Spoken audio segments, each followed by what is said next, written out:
Today on Locked On Suns, Matt Ishbia and James Jones both told us to kick off the offseason that they expected all 5 Suns starters to be back. But is that the best plan? And if not, what's the optimal version of a Suns starting lineup around the Big Three?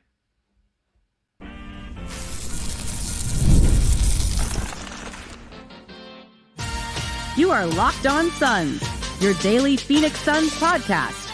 Part of the Locked On Podcast Network, your team every day. And we're back. This is Locked On Phoenix Suns, part of the Locked On Podcast Network. I'm Brendon Kleen, your host, credentialed Suns media member for the past 7 seasons and the host of the Just Basketball Show. Welcome to Locked On Suns. Thank you for making us your first listen here on this Thursday. If you haven't already, hit follow or subscribe. We're free and available on all podcast platforms, including YouTube. All you have to do is hit that button, get a new episode in your feed every single Monday through Friday throughout the offseason and beyond. Become an everydayer, guys. Keep up with the Suns right here for the foreseeable future. Every day. What more could you want? All you got to do is hit that button, and we'll go through it all together. Today's episode brought to you by the Game Time app, the best place to buy a ticket. Download the Game Time app, create an account, use the code LOCKEDONNBA for $20 off your first purchase. Terms apply. Jusuf Nurkic, Grayson Allen, Royce O'Neale. Going to round out our look at the Suns' key players with today's episode by looking at the starting lineup. And again, James Jones and Matt Ishbia in their end-of-season press conference that sort of kicked off, of course, the offseason, they both said their intention was to keep this 5-man unit together. Now, there's no reason to say the opposite. You're not going to say, yeah, we plan to trade Jusuf, of course. But at the same time, they didn't have to say they would. So Grayson, of course, is not going anywhere. He can't be He's not eligible for a trade until October. But regardless of who's on this roster, frankly, that doesn't mean they're a lock to start on the team. So let's start with Nurkic. As a reminder, he last season played a lot of games, which is important. And one of the weird things about the Suns last year, right?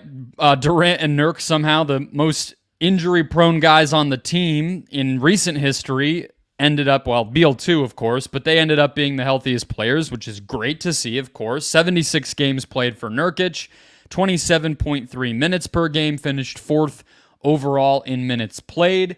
He also averaged just per game 11, 11, and 4 with over a steal and a block per game. He had that period early in the season where he was jacking threes, ends up at just over 1 attempt per game, but made less than 25%, which, if you watched the games, should not come as much of a surprise for you.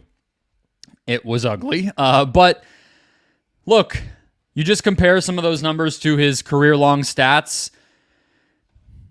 Maybe not per game because his minutes have fluctuated, but if I'm just looking per 36, his scoring was down, but his rebounds and assists were up, and it's really what you would have wanted to see. His 2-point efficiency was down. His free throw shooting a little bit down, but honestly mostly in line with the rest of his career. And just to sort of look at Nurk more granularly as we try to answer, like, how does he really fit? What could the Suns get out of him that might look different, or what could they get out of a different center? To me, the place that was the most frustrating, I think, is obvious to everybody, right?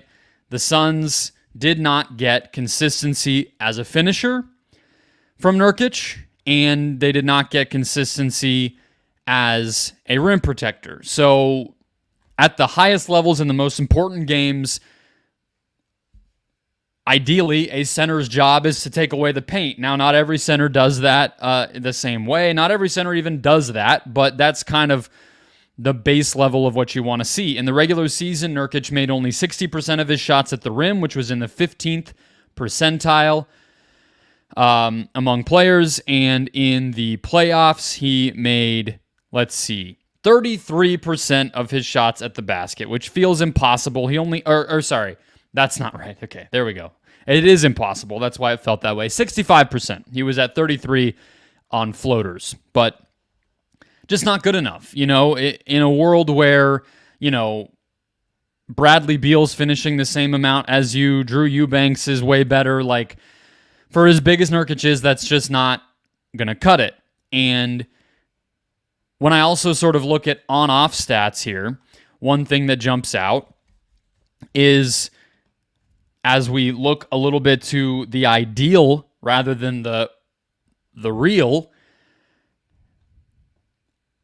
even though Nurkic is maybe not a consistent rebounder, a consistent finisher, a consistent rim protector, one of the things that's obvious is that he was the best option that the Suns had. When he was on the court, teams took fewer shots at the rim. Opposing offenses took fewer shots at the rim, and they made fewer shots at the rim.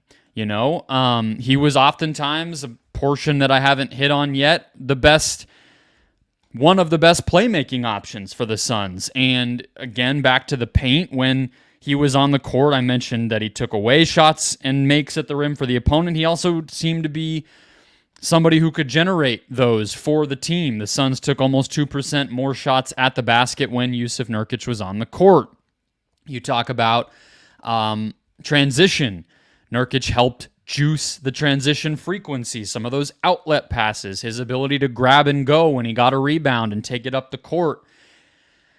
Even though he individually was a weak point for the Suns, and I think we all would agree there at times, he tended to help them do a lot of the things that we all wanted to see them do. That's a very strange situation, right?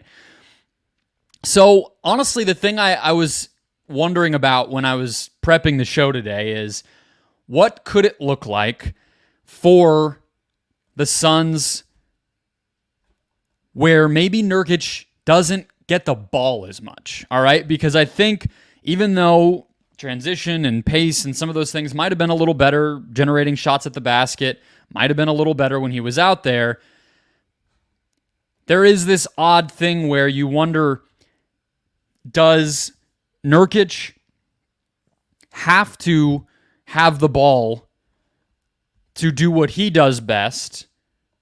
It's kind of the point guard conversation. Actually, that's a better way to put it. It's a version of the conversation we've all been having about point guards, where maybe a point guard, somebody who has a playmaking mentality and has experience getting a team into their offense, playing with the right pace, going up against full court pressure, all that stuff. Yeah, okay, that would help. But is it taking away from what other players do? So is there a version of Nurkic that is involved less? Could you put him in the dunker spot rather than having him be an initiator? Is there a world where he pulls a little bit of a rabbit out of a hat the same way Brook Lopez did under Mike Budenholzer and takes and makes a lot more threes? Could he at age 29 improve as kind of that roll man? Not like he's going to be soaring into the sky for lobs, but could you potentially just have him catch, take a dribble, and finish better? I kind of think the answer is no. I think maybe he could have a little bit of a better three-point shooting season. We've seen him make them. He's just streaky. Maybe a mentality shift and a full off season of embracing that. We've seen crazier things. I could see being in the dunker spot, helping the Suns overall a little bit. But if he's not going to finish, then he's not much of a threat there anyway. And he was more, I would say, maybe this is a stretch, but I feel like defensive rebounding is a little more consistent for him than offensive rebounding. Maybe that's not true. I don't know. But I don't think he's some sort of massive difference maker on the offensive glass if he's standing along the baseline in that dunker spot either. So that brings us to the idea where Nurkic does kind of have to be involved in order to be his best. If he's not involved and he's a little bit below average at some of those other things like finishing and rim protection and shooting, and he's not the most versatile defensive player, given he's not going to switch, he's probably not going to be some Gobert-type drop defender just really blocking shots. So if you're including those limitations and you're taking away the playmaking and the involvement on the offensive end that he did a lot of for this team, it's just not a very valuable player. You add his salary in on top of that, and I think maybe you lose a little bit of the playmaking. Maybe you lose a little bit of the post defense. We talked about the, potential for three-point shooting. He at least has that. Other players wouldn't. But I'm more and more sold on getting a better, bigger Drew Eubanks type player to be the Suns' heavy minute center next season, more so than Nurkic. I'm going to set aside all the trades and all the combinations of ways that they can get that player. But if I'm thinking in a vacuum and I look at the way that, Booker had success with Ayton at times and Durant had success with Claxton, and even around the league, what Luka and Kyrie are doing with, lob threats, interior athletic centers. The Pacers have that. The Thunder have that with Chet, although he's a 5-out guy too. That's what I would be trying to find. Draft, trade, minimum signing. I don't know where it comes from. We've talked about the options, but that's what I'm looking for. Let's go to Grayson Allen. He provided maybe the best shooting season in the NBA last year, was a godsend, can handle the ball. Is he the right fit for that other wing spot alongside Booker and Beal? Or could they think about another potential option? We'll get into that next.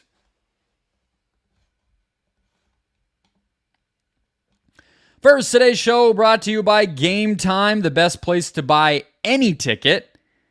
Game Time makes getting NBA Finals tickets even faster and easier as well. Maybe you're in Dallas, maybe you're in Boston, maybe you're just looking for a vacation and you want to go to the game. Prices on the Game Time app actually go down the closer it gets to tip-off.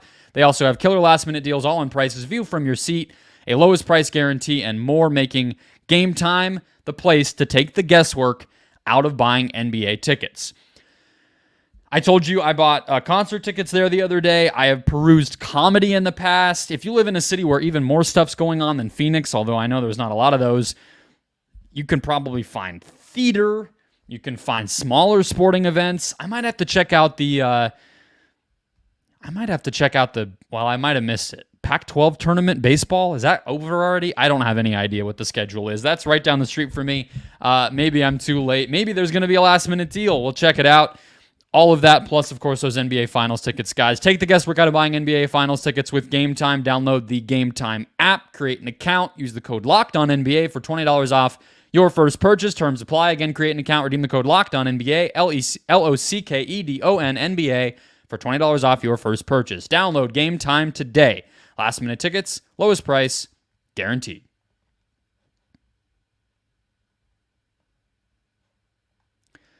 Alrighty, let's keep the show rolling. Grayson Allen, amazing season. 14 points per game, but shot 46% from three, which was good for a 68% true shooting rate. The best of his career for all of that, although maybe not points per game. Was it? Let's see. It was, yeah. Career highs across the board. Career highs even in minutes played by a mile with 34. It's easy to forget, Grayson has been around in basketball for so long with the Duke days, but this was only year 6 for him in the NBA. He's hitting his prime. This is really when he should be hitting his stride. Defensively, he was asked to guard a lot of difficult matchups. We all remember the Luka, battles, which he was on the losing end of, and great Jalen Brunson in one case. I believe, the Nets game when was that Dinwiddie who went off. It was the best the Suns had for a lot of the season. And I mean, Grayson, I think, is overmatched having to do that, which is going to go into our conversation about his place within this team. But if you're looking at just this past season, it's hard to have asked for anything more than what he gave you on defense, given what he was up against and the matchups he was facing.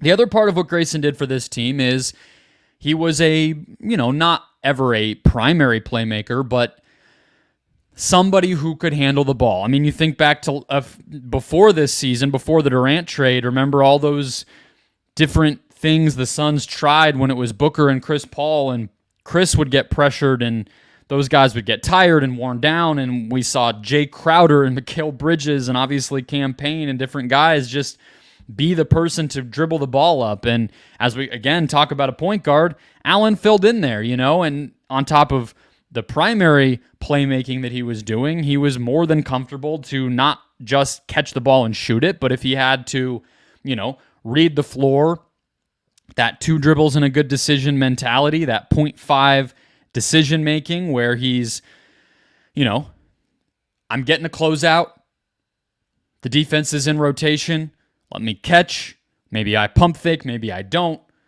get into the teeth of the defense, keep the ball moving, keep the possession going, and a lot of the time he would get an assist out of that because he was so open that if he did put the ball on the ground and the defense had to fully recover over to him, that's going to create an opening somewhere else. If he can drive all the way to the basket, kick it back out for 3, he was a solid part. I mean, the thing I said about Grayson over and over is the kind of, playground, open gym type of offense that Booker and Durant seemed to thrive in, that they want to play that kind of, spontaneous, random type of basketball that I know we might not all agree is the right way to play, but again, we're just talking about this past season.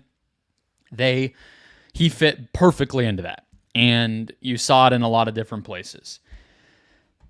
I didn't do this with Nurkic. I'll say it now. The Suns were 9.3 points per 100 possessions better when Nurkic was on the court this past season. That speaks honestly to me more so than anything about how bad the Suns' backup big man rotation was than anything enormously valuable from Nurkic specifically.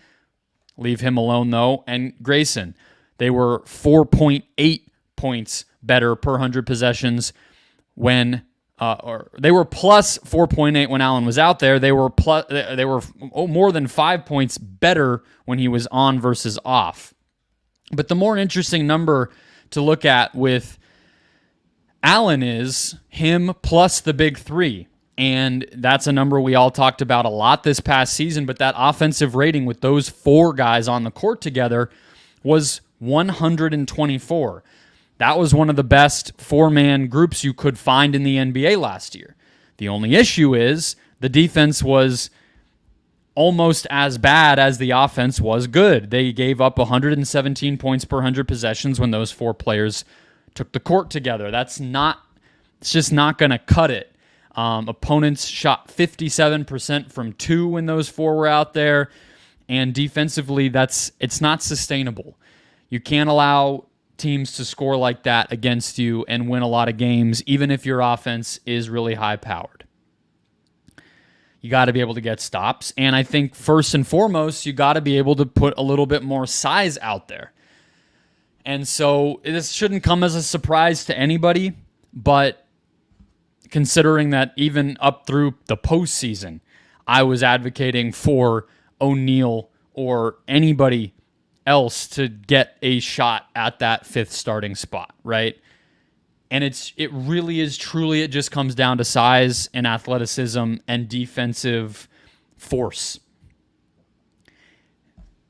Grayson had a record season for himself, made a ton of money playing off of this big 3. It's not his fault that 2 members of that big 3 are basically identical size to what he is. But I love the idea, because of those similarities between Allen, Booker, and Beal, to have Allen just be a clone of those 2 dudes off the bench. $18 million or whatever his salary is going to be this upcoming season, around that. It's a totally normal number to pay a bench player, to pay a 6th man of the year type of candidate. Also, who cares about the money? This team's expensive no matter what. I'm just trying to build the best team. Whether it's somebody like a DeLon Wright, who, look, I know is also a similar size, but brings a little bit more physicality and athleticism as a defensive player. Whether it is somebody in the draft like let's say they don't take a center or a point guard in the draft. Talked about a couple of those guys in yesterday's show, but let's say they take a wing. I believe Jalen Tucker is a name that you've heard out there, or McCullough. There's also, I talked about Jalen Bridges as an option from, I believe, Baylor in my best case scenario offseason episode. That would be a pick the Suns don't currently have that I sort of concocted in that exercise, that episode. But let's say they take a wing, player like that. Great. Maybe he's the starting option. Maybe they get lucky in Kelly Oubre or some starting caliber wing ends up available to them at 22. Maybe they trade for somebody. Let's say they trade. In that exercise, I didn't even have that Bridges dude being the starter, of course. I had Grant Williams sliding in to become the starter and bringing Allen off the bench. So the point is, there's a million ways to do it, including one we're going to close out the show with in the form of Royce O'Neale, who is already on the roster. But I just look at the way that Jaden McDaniels was able to just overpower the Suns in a secondary off-ball role, taking advantage of their size. I look at the way that, in various matchups, the Clippers or who are some other teams that spanked the Suns, the Bucks, were able to just use their size and their physicality and their strength and their force advantage against the Suns. And I'm not going to be, if I'm Frank, wow. Habit there, right? Mike Budenholzer takes his place, or if I'm James Jones building out this roster or whatever the case is, I'm not going to be able to feel comfortable given those ugly defensive moments that we saw from the whole team, from Grayson specifically, and the stats that back it up. I'm not going to be comfortable rolling him out as a fifth starter on this team. You add that to the fact that you could imagine a more structured offense next year with Bud making some changes there, and the ability, the opportunity to say, if Booker and Beal are doing a little more as screeners, as guys coming off of screens, as cutters, and I have another guy to ensure that I have 48 full minutes of that type of gravity and that type of skill level at the 2 and the 3 spot, that's actually going to go further toward making me a more balanced, better team. Of course, the difficulty is finding that player. Could it just be Royce O'Neale? He's bigger, wingspan-wise and height-wise by a few inches, and has a little more strength and physicality to his game. Frank Vogel didn't start him. Maybe Bud will. Get into that next.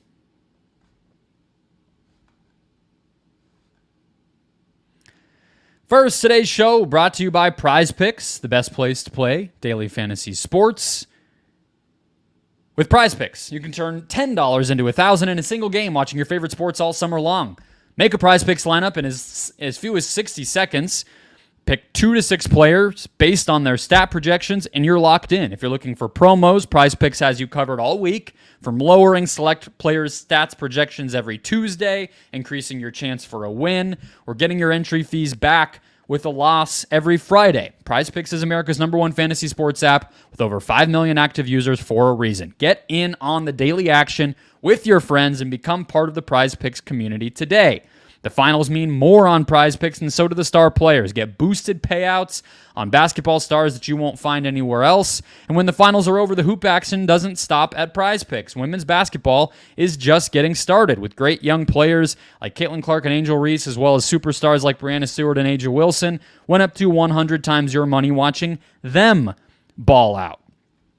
Prize Picks is the best place to play daily fantasy sports. Download the app today. Use the code LOCKEDONNBA for a first deposit match up to $100. That's prizepicks.com or the Prize Picks app. Promo code LOCKEDONNBA to get a first deposit match up to $100. Prize Picks. Pick more, pick less. It's that easy.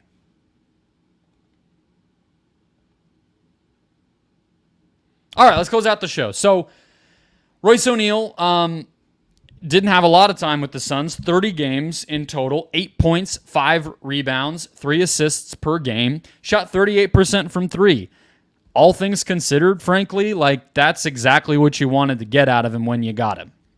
He was a little negative on offense in terms of, an all-in-one type of metric like box plus minus, but he was a big positive in the defensive category. Honestly, that's what I was expecting.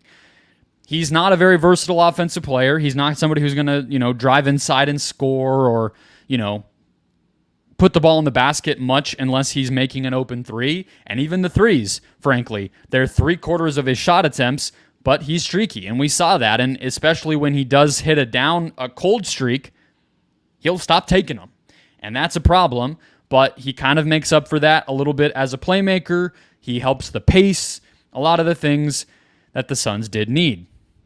So, you add that. I mean, what was the height thing we finally figured out with him? He's 6'8", right? Isn't that what we landed on? He confirmed it. He's listed at 6'4". No, I think he's 6'6" was what it ended up being. He's listed at 6'4", which is not real. And defensively, that's the bigger question. That's the bigger mystery. Because not only is because he's not as quick or agile, and he's not old, but he's not young, he wasn't really somebody the Suns were going to put on Anthony Edwards in that playoff series, right? I would imagine if by some miracle they had won, he's not going to guard Jamal Murray. He's also not really going to guard Nikola Jokic. He's more of a team defensive piece where if he's guarding the point of attack guy or some kind of primary scoring option on the opposing team, likely he's not going to put up much resistance. He's sort of going to maybe execute the game plan, stay attached, be in the play, make it a little hard, but he's not stopping anybody, right? And that's not a disrespect. There's plenty of guys who can't even do what I just said. Not everybody's Jaden McDaniels. But I think the more troubling thing is he also can't really guard up, right? So he couldn't really guard Karl Anthony Towns in that series, which means one of the hypothetically, the best defensive players on your roster can't guard big guys who are the main threat. He can't guard guards who are the main threat. So unless you're getting lucky and you're facing a team like, maybe he's an option against Luka or J-Dub on the Thunder or, fill in the blank, Tatum. Unless it's that type of team where there's a perfectly sized player, he's probably going to be kind of off the ball defensively, and what is he really doing there? Again, you're sort of back to sound principles and execution and communication, veteran know-how. I don't think the difference between that and Grayson Allen, or I guess I should say between Grayson Allen and that, is really that big. I kind of think Royce O'Neale should probably be a bench player too. And again, I'm setting salary aside. I don't really care. We know that in part the Suns are paying Allen or O'Neale or any of these other guys a certain salary, one, because that's just the price of doing business, and two, with the idea that maybe they can be tradable players. So, I guess having an $18 million guy and a potentially $13, $14 million guy like O'Neale might get on his next contract this summer, is that what you would draw up as far as how much you're paying your bench players? Maybe not, but who cares? It's not really what we're talking about here. We're talking in a vacuum. And so, to me, look, it's sort of a lot to ask to say, keep Allen, because you have to for now. Keep O'Neale, re-sign him at whatever he's worth. But, oh, by the way, neither one of those guys are actually going to be a difference maker. You somehow, or I guess part of your best lineups. You also then have to go out and find a player who's better than both of them. Oh, and also Nurkic in order to get where you want to go. And that's why I prefaced all the best case scenario offseason stuff that I said with this is not easy, this is not likely, not all of these things are going to happen. So that's a good place to end, actually, right? So I think with Nurkic, I told you, a lob threat, an athletic paint dweller, bigger, taller guy than Eubanks, maybe the same height and length as Nurkic, but a little more athletic and traditional. For Allen, I think it's not so much about a different version of Allen. It's just like that type of player to me isn't really what the Suns want to put in there. And with O'Neale, it's like the theory of Royce O'Neale, maybe a younger Royce O'Neale could have been what the Suns needed, but I want a guy stretch him out in both directions. I want a little bigger, I want a little longer, maybe a little younger, more athletic. That's just what's winning right now. I love O'Neale and Allen in smaller roles, but I think you could get guys who maybe do less, just like with Nurkic. Not going to be as good of a shooter as Allen. Maybe isn't as comfortable with the ball in his hands, but an average shooter, maybe a little more consistent than Royce O'Neale. Maybe not as, comfortable in the chaos like Royce is and screening and moving the ball and being this sort of, chess master out there on the court. Maybe it's not quite as cerebral as that. But, not to keep driving and beating a dead horse with the comparisons of the teams that are in the finals right now, but where's the Suns' Derrick Jones Jr.? Right? Where's the Suns' Isaiah Joe? Where is the Suns' Aaron Nesmith? Right? Cleveland. Well, they're sort of a weird example because they paid so much money to their top 4 guys. But, frankly, Isaac Okoro wasn't half bad. Karis LeVert, take him or leave him. Dean Wade. I'm just pulling names out of hats from other teams that are a little deeper and also went pretty far in the playoffs. The Wolves got Nickeil Alexander-Walker on the cheap. The Suns need to find those guys.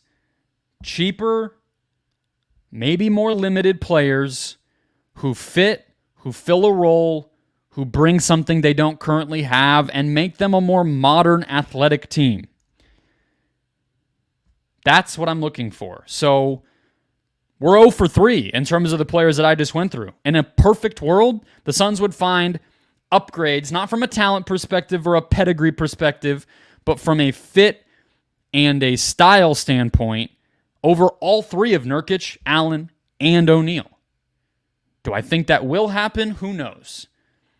But that's where I'm at. That's how big of a challenge the Suns front office has ahead of it. And that's how weird of a situation they're in. That they have 3 players who I'm telling you are good, and yet I don't think should be starting alongside their best 3 players. Suns, man. What are you going to do? All right, that'll wrap us up for the day. Enjoy your Thursday. Back on Friday with Stephen Perjone to talk through the draft, I think? Question mark? Maybe the finals a little? Maybe wrap that into the Suns? Stephen's great. We'll have a great conversation. Hit follow or subscribe to get it in your feed, along with more episodes throughout the offseason. Keep it right here. Stay locked onto the Suns. Become an everydayer. I'll catch you guys tomorrow.